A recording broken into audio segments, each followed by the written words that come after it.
اعوذ باللہ من الشیطان الرجیم بسم اللہ الرحمن الرحیم الحمد للہ رب العالمین۔ عرض ہوا تھا کہ باب ہادی عشر میں وارد ہونے سے پہلے بعض مقدماتی بحثوں کو بیان کرنا ضروری ہے، اسی میں ہماری بحث چل رہی تھی۔ کل آپ کی خدمت میں معتزلہ کو معتزلہ کیوں کہتے ہیں وہ عرض ہوا تھا، اور معتزلہ کیسے وجود میں آئے تقریباً اسی میں روشن ہو گیا تھا کہ جب واصل ابن عطا حسن بصری کی کلاس سے نکلا اور اس نے الگ سے اپنا درس شروع کیا تو آہستہ آہستہ اس نے اپنے لیے بعض افکار بنائے، اور وہ افکار نشانہ بنے کہ اس بات کا کہ یہ معتزلی فکر ہے۔ اس میں 5 چیزیں آپ کی خدمت میں عرض کی تھی کہ وہ بھی اصول دین 5، ان کے بھی اصول دین جو ہیں وہ 5 ہیں، لیکن امامیہ سے فرق کرتے ہیں۔ یہ معتزلہ آہستہ آہستہ جب بڑھنا شروع ہوئے، کیسے ان کو رشد ملا، وہ یہ بیان کرتے ہیں کہ جب یہ معتزلہ، کیونکہ معتزلہ جو ہیں وہ عقل کو زیادہ اہمیت دیتے تھے، اور اتنی اہمیت دیتے تھے کہ بعض اوقات یہ اس عقل کے مقابلے میں حدیث اور آیت کو بھی زیادہ اہمیت نہیں دیتے تھے۔ یعنی عقل اگر کوئی چیز بیان کر دے اور اس کے مقابل میں آیت یا روایت صریحاً کوئی مطلب بیان کر رہی ہو تو یہ عقل کی بات مانتے تھے، حدیث اور روایت کی بات نہیں مانتے تھے معتزلہ جو ہیں۔ اسی وجہ سے ان کو کہا جاتا تھا کہ یہ عقل کے استعمال میں افراط کرتے رہے، افراطی ہیں، یعنی عقل گرائی افراطی، ریشنلزم کے قائل تھے یہ، عقل گرائی یعنی ریشنلزم، لیکن افراطی ریشنلزم تھی، عقل گرائی افراطی کے قائل تھے۔ بنو امیہ کے دور میں تو ان کو زیادہ موقع نہیں مل سکا اپنے افکار پھیلانے کا، لیکن مأمون عباسی یہ چونکہ خود فاضل آدمی تھا، یعنی پڑھا لکھا خلیفہ تھا، ان پڑھ نہیں تھا باقی بادشاہوں کی طرح، تو اس کی توجہ معتزلہ کی طرف گئی اور اس کو ان کے افکار پسند آئے۔ اس نے معتزلہ کی حمایت شروع کر دی، مأمون عباسی۔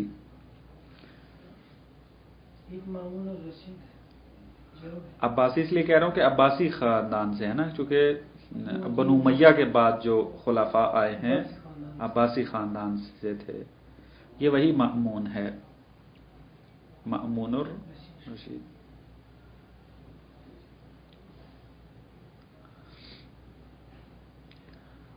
مأمون نے جب توجہ کرنا شروع کی ان کے ساتھ، کیونکہ وہ حاکم تھا اور حاکم علی الاطلاق تھا، اور ظاہری سی بات ہے جب ایک فرقے کو حکومت کی تائید حاصل ہو جائے تو وہ کتنی تیزی سے اپنی فعالیت کو انجام دیتا ہے، ایکٹیویٹی کتنی تیز ہو جاتی ہے ان کی، لہذا ان کی بھی فعالیتیں تیز ہو گئیں۔ نہ صرف یہ کہ مأمون نے ساتھ دیا اس کا، بلکہ اس کے بعد جو 2 خلیفے آئے معتصم کے نام سے اور واثق کے نام سے، ایک معتصم باللہ اور ایک واثق، ان 2 نے بھی معتزلہ کا ساتھ دیا۔ پس 3 بادشاہوں نے معتزلہ کا ساتھ دیا، اور یہی سبب بنا کہ معتزلہ کے افکار امت اسلامیہ میں پھیلے۔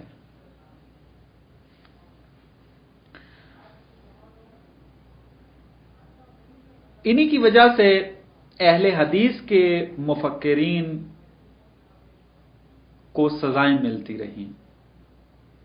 مثلا احمد ابن حنبل کو جیل میں ڈال دیا گیا فقط اس وجہ سے کہ یہ معتزلی افکار کا قائل نہیں تھا، مخالفت کرتا تھا. ان میں سے ایک نظریہ کہ جو سبب بنا قتل و غارت کا بہت زیادہ، وہ کلام الہی مخلوق ہے، حادث ہے یا قدیم. قرآن پاک کلام الہی یہ حادث ہے یا قدیم، یہ تو ایک مسئلہ تھا. معتزلہ قائل تھے کہ یہ حادث ہے. حادث سے کیا مراد ہے؟ یعنی مخلوق ہے، یعنی پہلے نہیں تھا بعد میں آیا ہے. حادث ہے پس چونکہ بعد میں آیا ہے. لیکن اہل حدیث یہ قائل تھے کہ کلام الہی قدیم ہے. کیوں؟ فرماتے اس لیے کہ تکلم خدا کی صفت ہے، اور صفت خدا قدیم، جس طرح خدا قدیم ہے صفات بھی کیا ہیں؟ قدیم ہے. پس کلام الہی قدیم ہے. اس ایک چھوٹے سے مسئلے پر اتنا جھگڑا ہوا اہل حدیث اور معتزلہ کے درمیان کہ قتل و غارت تک نوبت آئی. کیونکہ معتزلہ کو حکومت کا ساتھ حاصل تھا اور اہل حدیث اس طریقے سے نہیں تھے. پس یہ جو بھی معتزلہ کے اس عقیدے کا قائل نہیں ہوتا تھا، بادشاہ کی طرف سے اجازت تھی کہ اس کو یا زندان میں ڈال دو یا اس کو قتل کر دو. اسی وجہ سے احمد ابن حنبل کو بھی جیل میں ڈال دیا گیا کہ جو کہ امام ہے اہل سنت کا، حنبلی مذہب کا امام.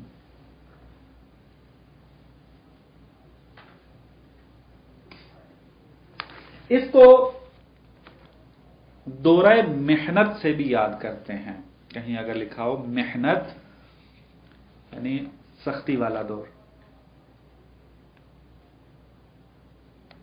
لیکن ان تین بادشاہوں کے بعد جب نوبت متوکل کی آئی تو متوکل معتزلہ افکار کا قائل نہیں تھا، وہ اہل حدیث کے افکار کا قائل تھا. تو متوکل نے معتزلہ سے اپنی حمایت کو ختم کر دیا اور حمایت کس کی؟ اہل حدیث کی. پر نتیجہ کیا نکلا؟ پس نتیجہ یہ نکلا کہ ان تین بادشاہوں کے ساتھ مل کر معتزلہ نے جو کام انجام دیے تھے کہ اہل حدیث والوں کو زندان میں ڈلوایا، قتل کروایا، یہی کام پھر کس نے کیا؟ متوکل نے، اہل حدیث نے متوکل کے ذریعے. اور پھر اس کے بعد معتزلہ کو حکومت کی سپورٹ حاصل نہ ہو سکی، لہذا یہ فرقہ اسی دور کے اندر ہی ختم ہو گیا. اگرچہ بعد میں کئی سالوں تک اکا دکا جو ہیں ایک دو شخصیات معتزلی آتی رہی ہیں، لیکن اپنے مذہب کو برقرار نہیں رکھ سکی. معتزلہ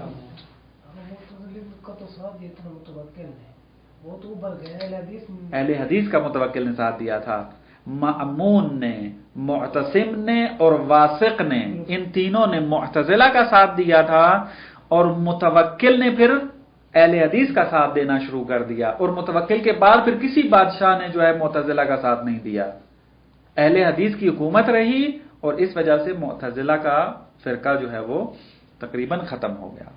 اگرچہ طول زمان کے اندر اکا دکا شخصیات نکلتی رہی بیچ میں، جیسا کہ ابو القاسم بلخی، یہ معتزلی عالم دین ہے. ابو علی جبائی ایک معروف شخصیت اہل سنت کی معتزلی ہے. ابو ہاشم جبائی، قاضی عبد الجبار معتزلی کے جس کے ابھی تک آثار موجود ہیں، چھپے ہوئے ہیں، ملتے ہیں، قاضی عبد الجبار معتزلی، ابو الحسین خیاط صاحب بن عباد زمخشری صاحب الکشاف معتزلی تھا یہ، اور ابو جعفر اسقافی، یہ بعد میں پھر آئے، لیکن یہ کہ کیا ایک دو شخصیات معتزلی نکلتی تھی، اپنے افکار کو کتابوں میں بیان کرتی تھی، لیکن اپنے فرقے کو باقی نہ رکھ سکیں۔ بس یہ تاریخچہ تھا معتزلہ کا کہ کیسے وجود میں آئے اور پھر آہستہ آہستہ ختم ہو گئے۔ اب تھوڑے سے ان کے اصول دین کے اوپر تھوڑی نظر ڈال لی جائے کہ ان کے عقائد کیسے تھے۔ پہلا عقیدہ کیا تھا ان کا؟ توحید۔ اصول دین میں پہلی اصل توحید تھی۔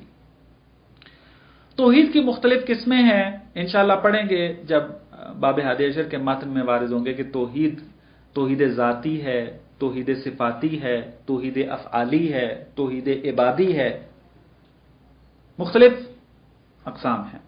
توحید ذاتی کا کیا معنی کرتے ہیں ہم؟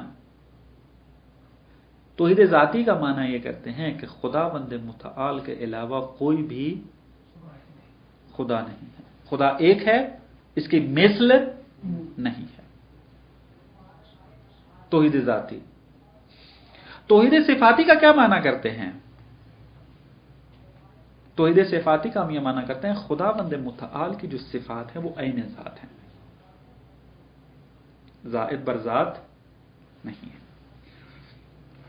انشاءاللہ زائد بر ذات سے کیا مراد ہے بعد میں اس کی توضیح آئے گی، اگرچہ میں بار بار تذکر اس لیے دے رہا ہوں کیونکہ جو درس موجود ہیں اگر آپ دوستان ان سے استفادہ کریں گے تو مطالب جب تکرار زیادہ ہوگا آپ کے ذہن نشین اتنے زیادہ ہوں گے۔ یعنی میں نے جو کلام اسلامی کے درس دیے ہوئے ہیں، آغا سعیدی مہر کی کتاب پڑھائی ہے، تقریباً 15 درس ہیں، ناقص رہ گئے تھے، پوری نہیں پڑھا سکا کتاب کو، لیکن جتنے پڑھائے ہیں ان کو کبھی آپ سنیں تو تقریباً جو مختصر انداز میں جو توحید کے مسائل ہیں اس کے اندر تفصیلاً میں نے عرض کیے ہیں، وہاں یہ مطالب بھی عرض ہوئے ہیں۔ ٹیلی گرام گروپ میں اگر کلام اسلامی والے میں رجوع کریں تو وہاں یہ درس موجود ہیں۔ توحید صفاتی پس صفات عین ذات ہیں۔ یہ جو توحید کی قسم ہے یہاں پر معتزلہ اور اشاعرہ کے درمیان اختلاف ہے۔ اشاعرہ کی انشاءاللہ وضاحت آئے گی اشاعرہ کسے کہتے ہیں، لیکن ابھی فقط یہ ذہن میں رکھیں کہ معتزلہ نے جو توحید کو اصل بنایا ہے وہ اس اعتبار سے نہیں بنایا کہ توحید ذاتی کے قائل ہیں ہم توحید کو اصل بنا رہے ہیں، بلکہ توحید صفاتی کو مد نظر رکھتے ہوئے توحید کو اصل دین بنایا ہے۔ یعنی جو معتزلہ کے مقابل میں تھے وہ صفات کو زائد بر ذات مانتے تھے اشاعرہ کی طرح، اشاعرہ یعنی، اور معتزلہ جو ہیں اس کو عین ذات مانتے تھے۔ لیکن بعض معتزلہ کی طرف یہ نسبت دیتے ہیں کہ یہ اصلا صفات کے قائل نہیں ہیں بلکہ نیابت ذات کے قائل ہیں، اصلا صفات کے قائل نہیں ہیں، نیابت کے قائل ہیں۔ بارہ تفصیل انشاءاللہ پھر بعد میں۔ بس پہلا اختلاف کے جو ان کا اشاعرہ کے ساتھ تھا وہ توحید صفاتی میں تھا۔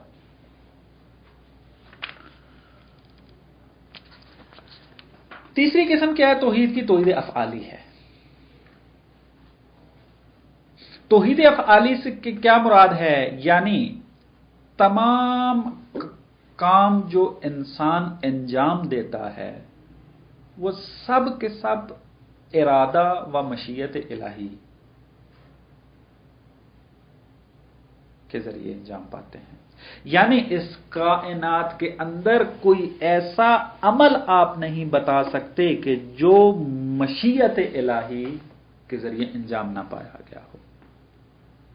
اگر کوئی قائل ہو جائے کہ میں نے ایک فعل انجام دیا یا فلانے نے کوئی فعل انجام دیا لیکن مشیت و ارادہ الہی اس میں شامل نہیں ہے، وہ انسان موحد نہیں ہے۔ توحید افعالی میں اس عقیدے کا قائل ہونا پڑے گا۔ کیا مثلا خدا کے جتنے بھی افعال ہیں رزق دینا، خلق کرنا، مارنا، زندہ کرنا دوبارہ، یہ اسی کے ساتھ خاص ہے، یہ انسان میں اس لیے انجام نہیں دے سکتا۔ وہ توحید کی باقی اقسام ہے، توحید در رازقیت، توحید در خالقیت، توحید در یہ والی جو پڑھا یہ فالم ایک تو وہی کہہ رہا ہوں، توحید افعالی کے ایک بات جو ہے وہ یہی ہے، انسان کے اعمال کون انجام دیتا ہے؟ خود انسان؟ اگر خود انسان انجام دیتا ہے تو آیا مستقل انجام دیتا ہے یا نہ خدا کا ارادہ بھی شامل ہے؟ اصل بات یہاں پر ہے، یہ باتیں جو ہیں کہ خلق کرنے والا، رزق دینے والا، یہ باتیں اتنی زیادہ اس دور کے اندر پررنگ نہیں تھی، اگر تھیں تو اس کی الگ اقسام بیان کی گئی ہیں، یعنی جب وارد ہوں گے توحید کی ابحاث میں تو یہاں آئے گا، مثلا جیسے توحید عبادی ہے، توحید در عبادت ہے، الگ اس کو کیا گیا ہے، یعنی توحید کے مختلف مراتب ہیں، اس میں ایک توحید در خالقیت ہے، یعنی خلق فقط خدا کی ذات کرتی ہے، توحید در رازقیت ہے، یعنی رزق فقط خدا کی ذات دیتی ہے، یہ ساری توحید کی پھر آگے مراتب بن جاتے ہیں اس میں آگے۔ فعلاً توحید افعالی میں جو مد نظر ہوتا ہے علم کلام کے اندر وہ یہ والا نقطہ ہوتا ہے، جب توحید افعالی کو ذکر کرتے ہیں وہ یہ کہ جو بھی فعل اس کائنات میں انجام دیا جاتا ہے وہ مشیت و ارادہ خداوندی کے ذریعے انجام دیا جاتا ہے، بدون ارادہ الہی کوئی فعل اس کائنات میں تحقق پیدا نہیں کرتا۔ یہ توحید افعالی ہے، انشاءاللہ بحث آئے گی، ابھی فقط معتزلہ کے افکار کو ہم دیکھ رہے ہیں، ابھی تفصیل سے ہم نے وارد نہیں ہونا ہے اس کے اندر کہ اس سے کیا مراد ہے، کیا باتیں ہیں، پھر اس کے اوپر کیا اعتراضات ہیں، کیا سوالات ہیں، ان کا جواب انشاءاللہ جب متن میں وارد ہوں گے تو آہستہ آہستہ ایک ایک کر کے ان کے اوپر بحث ہوگی۔ جب توحید افعالی یہ ہے، اب یہاں پر بھی اشاعرہ اور معتزلہ کا اختلاف ہے۔ اشاعرہ توحید افعالی کے قائل ہیں، یعنی وہ یہ کہتے ہیں کہ انسان کے تمام افعال منسوب ہیں خدا کی طرف، اسی وجہ سے اشاعرہ کو جبریہ بھی کہتے ہیں، جبر کے قائل ہیں کہ انسان کے تمام افعال منسوب ہیں خدا کی طرف۔ لیکن معتزلہ توحید افعالی کے منکر ہیں،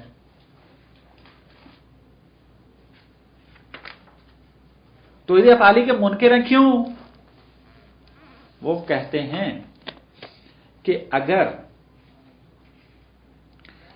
تمام کے تمام افعال خداوند متعال انجام دیتا ہے یا اس کی مشیت اور ارادہ سے انجام پاتے ہیں تو پھر انسان کا اختیار کہاں گیا؟ یہ بھی ایک قرآنی اصل ہے، اسلامی اصل ہے کہ انسان مختار ہے، اپنے ارادے سے فعل کو انجام دیتا ہے۔ اگر توحید افعالی کے قائل ہو جائیں کہ تمام افعال ارادہ خداوندی کے ذریعے انجام پاتے ہیں تو پھر ارادہ انسان کہاں جائے گا؟ انسان مختار نہیں رہے گا، چونکہ انسان مختار ہے۔ اور اگر ہم توحید افعالی کے قائل ہو جائیں تو کبھی لازم آئے گا، کیوں کبھی لازم آئے گا؟ کہ انسان جب برے افعال انجام دے گا تو توحید افعالی تو یہ کہہ رہی ہے کہ جو بھی فعل انسان نے انجام دیا ہے اس کا منشا ارادہ الہی ہے، مشیت الہی ہے، تو اس کو پھر اس گناہ پر عذاب نہیں ہونا چاہیے۔ اب خدا اس کو عذاب بھی دے رہا ہے، توحید افعالی کا بھی یہ قائل رہا ہے اور پھر اس کو عذاب بھی مل رہا ہے گناہ کے اوپر، تو یہ نہیں ہو سکتا۔ پس توحید افعالی کا قائل ہونا اور پھر اس کو عذاب دے دینا خدا کے لیے کبھی لازم آتا ہے، کبھی ہے خدا کے لیے کہ ایسے انسان کو عذاب دے کہ جس کا عقیدہ یہ تھا یا حقیقت میں افعال اس کے کون انجام دے رہا تھا یا کس کے ارادے سے انجام پا رہے تھے؟ خدا کے ارادے سے۔ اب جب افعال ہی خدا کے ارادے سے انجام پا رہے تھے تو پھر اس کو عذاب دینے کا کیا مقصد؟ پس عذاب دینا کبھی ہو جائے گا۔ پس توحید افعالی کے منکر ہو گئے معتزلہ، کہتے ہیں بس اختیار انسان باقی رہے، عذاب جو قیامت میں ملے گا وہ باقی رہے، بس توحید افعالی کو نہ مانو۔ لیکن اشاعرہ توحید افعالی کے قائل تھے۔ تفصیل میں نہیں جائیں گے ابھی فقط یہ سمجھنا ہے کہ توحید میں ان کا کیا نظریہ ہے۔ ہم نے فقط معتزلہ کا تعارف پڑھنا ہے یہاں پر۔ عرض کیا کہ جیسے ہم وارد ہوں گے ایک ایک کر کے یہ عقیدے توحید کے ابحاث میں آئیں گے، پڑھیں گے انشاءاللہ تفصیل سے، ان کی دلیلیں بھی آئیں گی، ان کے اوپر رد بھی آئے گا۔ بس معتزلہ نے جو توحید کو اصول دین میں شامل کیا ہے، کون سی توحید کو مد نظر رکھتے ہوئے رکھا ہے اس کو؟ توحید صفاتی، کیونکہ ذاتی کے تو سارے قائل ہیں، اختلاف نہیں ہے۔ توحید افعالی کے تو منکر ہو گئے معتزلہ، پیچھے ایک ہی بچتی ہے، توحید صفاتی۔ توحید صفاتی کو مد نظر رکھتے ہوئے توحید کو انہوں نے اصول دین میں شامل کیا۔ بس ایک عقیدہ یہ تھا ان کا۔ دوسرا عقیدہ ان کا کیا تھا؟ عدل کا۔ عدل میں ان کا کیا نظریہ ہے، اس کی میں نے تھوڑی بہت وضاحت پہلے عرض کی ہے مقدمے کے اندر۔ معتزلہ کا یہ نظریہ ہے کہ بعض اشیاء اپنی ذات میں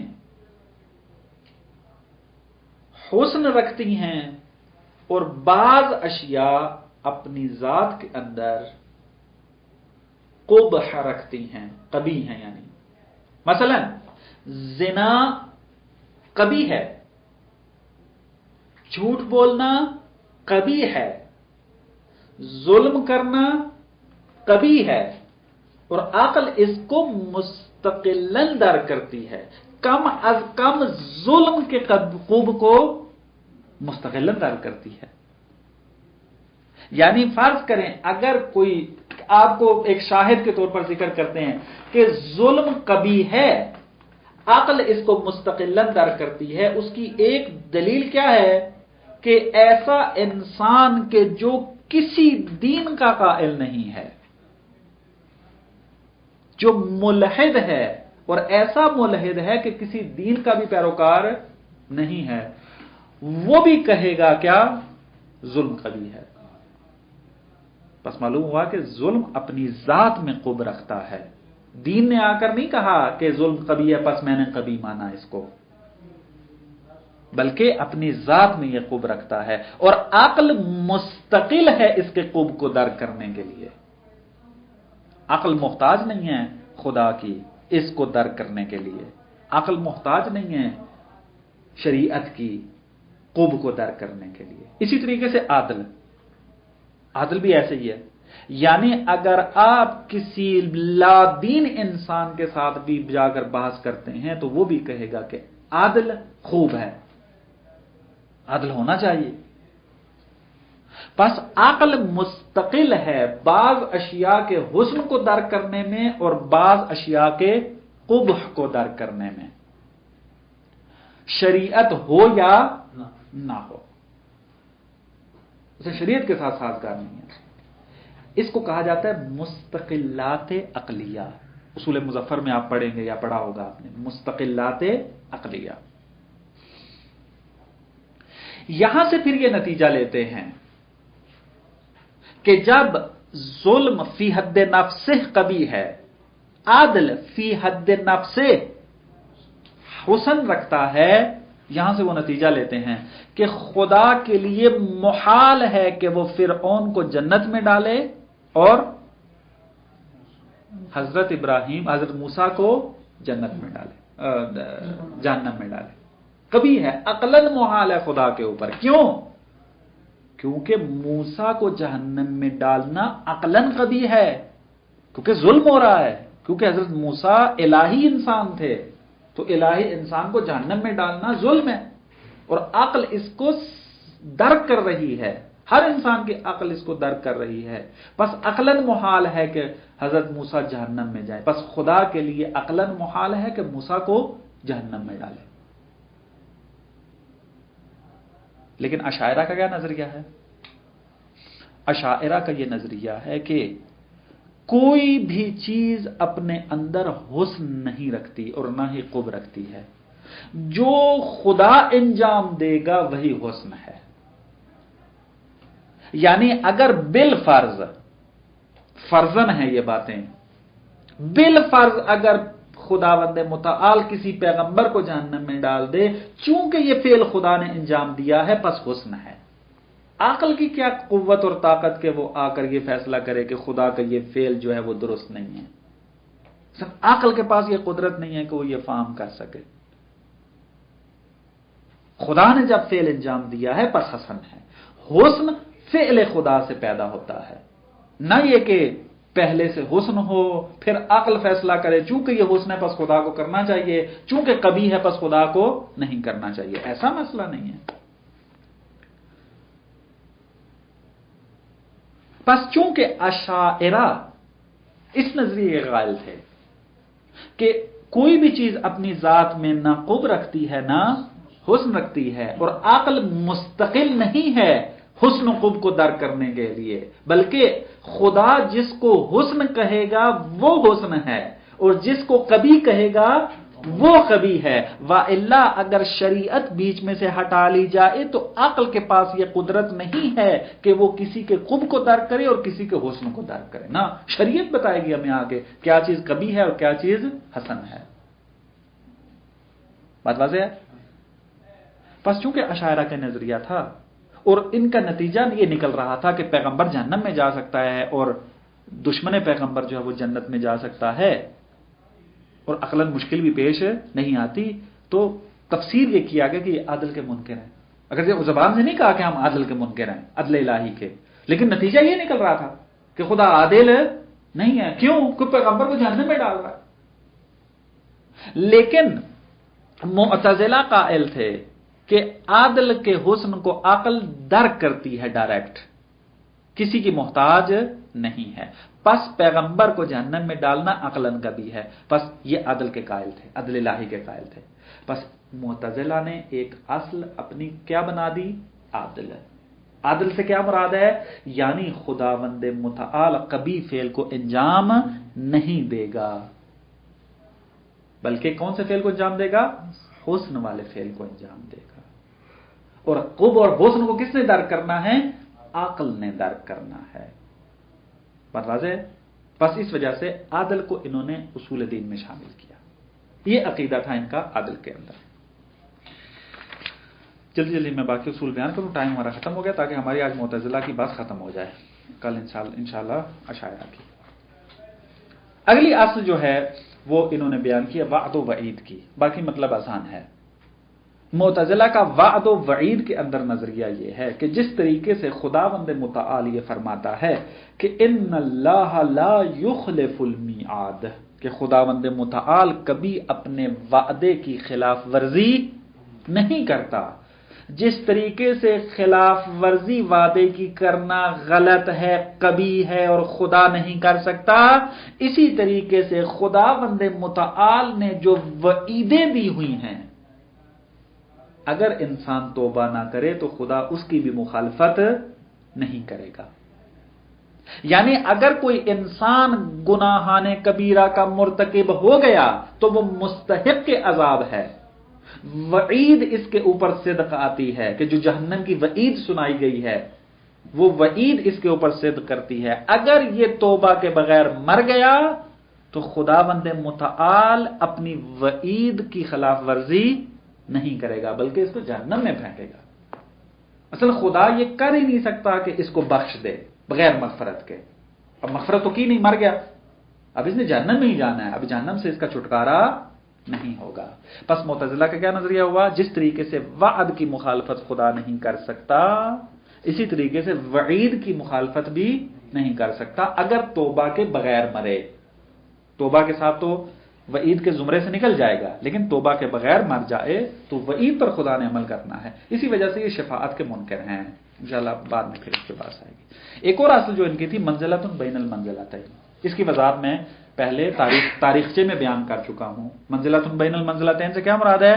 یعنی یہ جو اختلاف موجود تھا جامعہ کے اندر کہ خوارج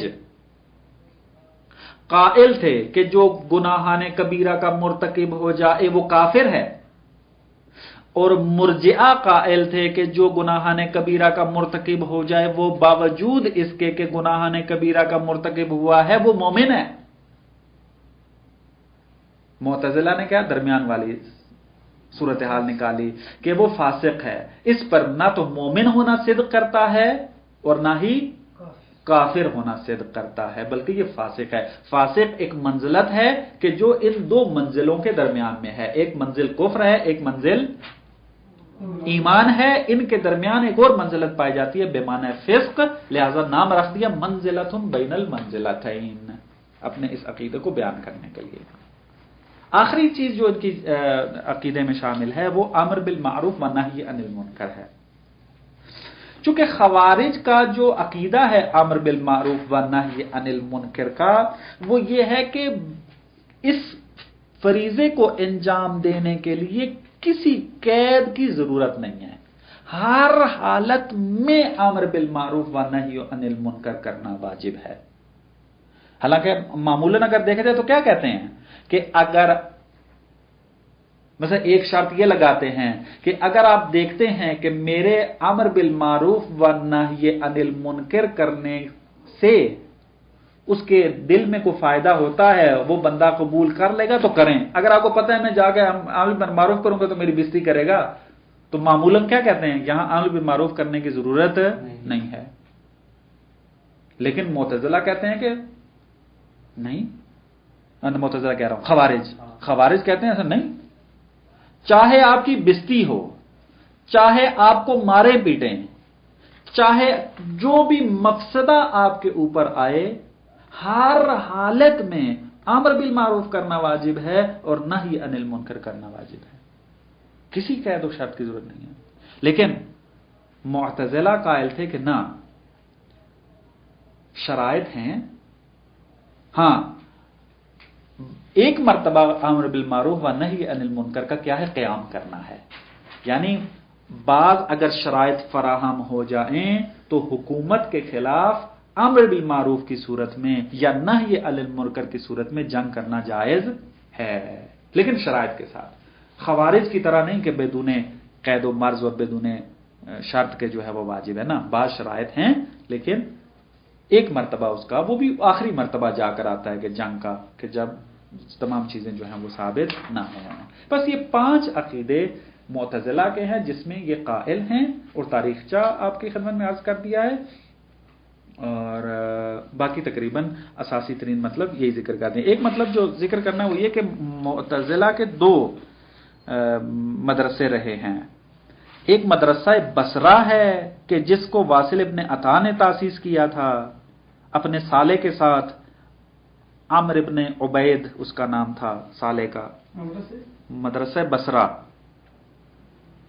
اور ایک مدرسہ بنا تھا مدرسہ بغداد کے نام سے، کہ جس کو بشر یا بشر، اب کیا ضبط ہے اس کا نہیں معلوم، بشر ابن معتمر عین کے ساتھ، معتمر، بشر یا بشر، بشر کی طرح لکھنا ہے، بشر ابن معتمر، مدرسہ بغداد اس نے تاسیس کیا تھا۔ یہ 2 مدرسے ان کے معروف رہے ہیں، شیخ توسی، شیخ مفید، سید مرتضیٰ کے زمانے میں یہ مدرسہ بغداد بہت زیادہ عروج پر تھا، اپنے واصل ابن عطا نے کیا تھا، پہلا مدرسہ بصرہ تھا، واصل ابن عطا، سواد کے ساتھ واصل، عین، ہاں عین، عطا، عطیہ کے معنی میں۔ یہ تقریباً تاریخچہ ان کا مختصر صورت میں آپ کی خدمت میں عرض کر گیا۔ انشاءاللہ یہ ہمارے تقریباً شہید مطہری کے بیان کردہ تقریباً 5 درس ختم ہو گئے ہیں، 6واں درس ہم نے اگلا درس پڑھنا ہے جو کہ اشاعرہ کے نام سے ہے، باقی تقریباً مہم ترین باتیں آپ کی خدمت میں عرض کر دی ہیں۔ صلی اللہ علیہ محمد و آلہ محمد۔ جی ہاں، یعنی شرط ہے، شرط کے ساتھ ہے، خوارج کی طرح بدون قید و شرط نہیں ہے۔